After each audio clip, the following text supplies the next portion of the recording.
आप बहुत अच्छा सोचने के बावजूद भी अपनी लाइफ में फेल हो रहे हैं, आप बहुत मेहनत करते हैं लेकिन फिर भी अपनी लाइफ में फेल हो रहे हैं, आप अपने अचीवमेंट पे क्वेश्चन मार्क करके अपने टारगेट पे नहीं पहुंच पाते, तो ये वीडियो सिर्फ और सिर्फ आपके लिए है।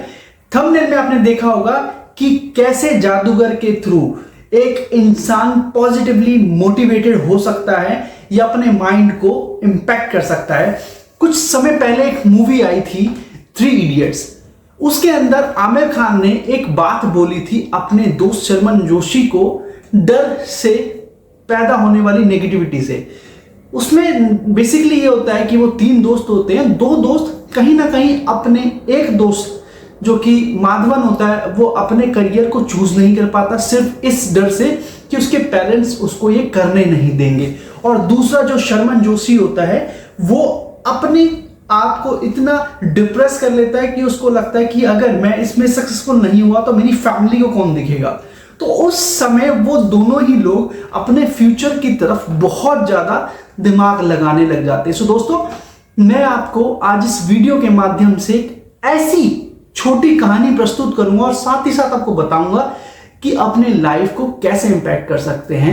उस मूवी के अंदर आमिर खान एक सजेशन देता है उनको कि आपको जब भी डर लगे या आपको जब भी नेगेटिव थॉट्स आए तो आपको सिर्फ बोलना ऑल इज वेल, मतलब सब चीज बहुत बढ़िया है। और उसने कहानी सुनाता है कि एक बार एक सोसाइटी के अंदर एक गार्ड था और वो सभी को तेज तेज डंडा मार मार के बोलता था ऑल इज वेल, सबको ये बोलता था और बहुत तेज तेज। तो किसी उसके सहपाठी ने या उसके जो साथ में काम करने वाला लोग है उसने बोला कि यार आप ऐसा क्यों बोलते हो, क्योंकि वो बोलता है कि मुझे खुद दिखाई नहीं देता। तो लेकिन जो लोग थे उसके ऑल इज वेल बोलने से इतने ज्यादा पॉजिटिवली इंपैक्ट रहते थे कि उनको पता होता है कि सब चीज बढ़िया है, कोई दिक्कत नहीं है। तो इस मूवी का कंक्लूजन यही होता है कि अपने दिमाग को, अपने दिल को सिर्फ ये बोलना है कि सब बढ़िया होगा और बहुत ज्यादा अच्छा होगा, और एक्चुअली यही होता है। बट अपने आप को खुश रखना चाहिए, ज्यादा फ्यूचर के लिए सोचोगे तो मार खाओगे। सो कहानी कुछ इस तरीके से है कि एक बार एक जादूगर, मैजिक मैन, बहुत अच्छा जादू दिखाता अपने गांव में, और इस बात की खबर वहां के महाराजा को लग जाती है।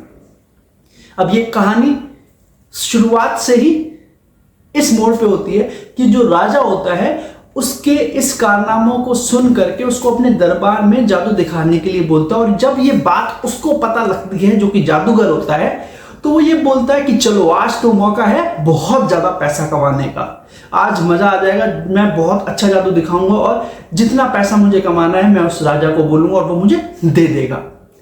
तो अब वो जब वो जाता है उस दिन राजा से मिलने, तो वो यही चीज सोचता जाता है यार आज कौन सा जादू दिखाया जाए जिससे कि राजा बहुत ज्यादा खुश हो जाए और मुझे जो मैं चाहता हूं मुझे मिल जाए। तो ये बात करते करते वो पहुंच जाता है। अब पूरा सभा लगी होती है, सारे महामंत्री उनके साथ होते हैं। तो अब जो जादूगर होता है वो जादू दिखाना स्टार्ट करता है। तो वो जादू कुछ इस तरीके से करता है कि उस राजा का मुकुट गायब कर देता है, और इस बात को सुन करके जो राजा होता है अपनी तौहीन महसूस करता है और वो बोलता है अपने मंत्रियों से या फिर अपने जो भी वहां का गार्ड होता है कि भाई इसको काल कोठरी में जाकर के बंद कर दो और इसको अगले 7 दिन बाद फांसी की सजा दे दी जाएगी। और ये बात सुन करके जादूगर जो होता है जरा भी शिकन उसके फेस पे नहीं आती और उसको काल कोठरी में बंद कर देते हैं। अब ये बात उसकी वाइफ को पता लग जाती है। अब वाइफ जो है बहुत ज्यादा बिलखती हुई, रोती हुई राजा के पास जाती है कि जी ऐसा करो वैसा करो। तो राजा बोलता है कि भाई मैं आपको उससे मिलवा सकता हूं लेकिन मैं उसकी सजा को माफ नहीं कर सकता। तो अब वो पहुंच जाती काल कोठरी में अपने जादूगर पति से मिलने। अब पति से अब मिलती है तो बोलती है कि तुमने ऐसा क्यों किया और ये, और फिर जादूगर सिर्फ बहुत अच्छी स्माइल के साथ बोलता है मेरे पास अभी 6 दिन है और तुम चिंता मत करो, सब बहुत अच्छा होगा।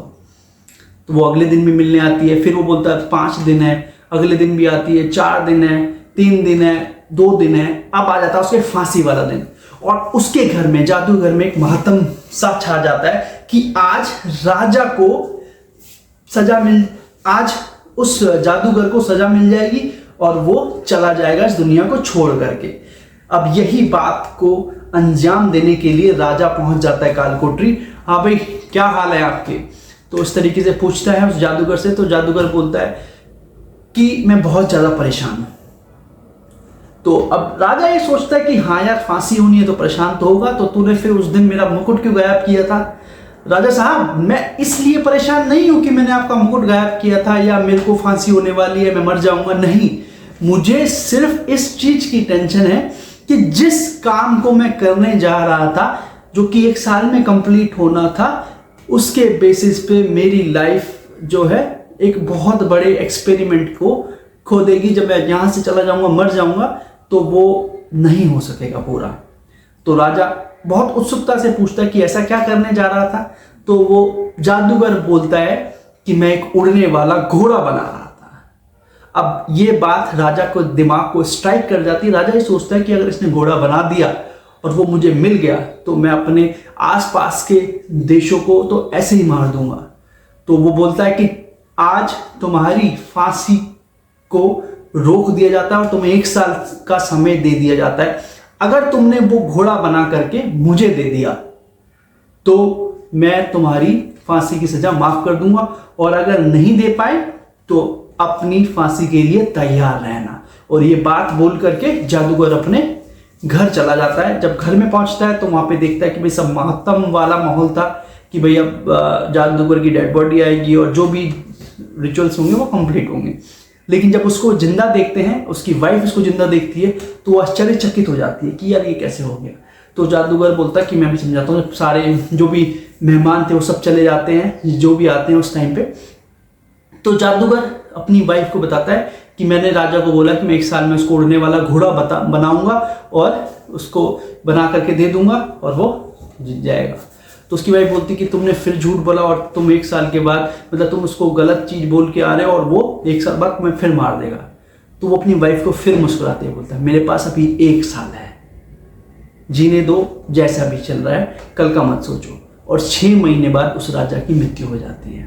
तो 6 महीने बाद कौन राजा, कौन उड़ने वाला घोड़ा, किसकी फांसी, सब खत्म हो जाता है। तो इस कहानी के माध्यम से सिर्फ आपको ये समझाना चाहता हूं कि कल की जरूर सोचो कि मुझे क्या करना है, कैसे करना है, लेकिन कल की टेंशन मत लो कि कल होगा क्या।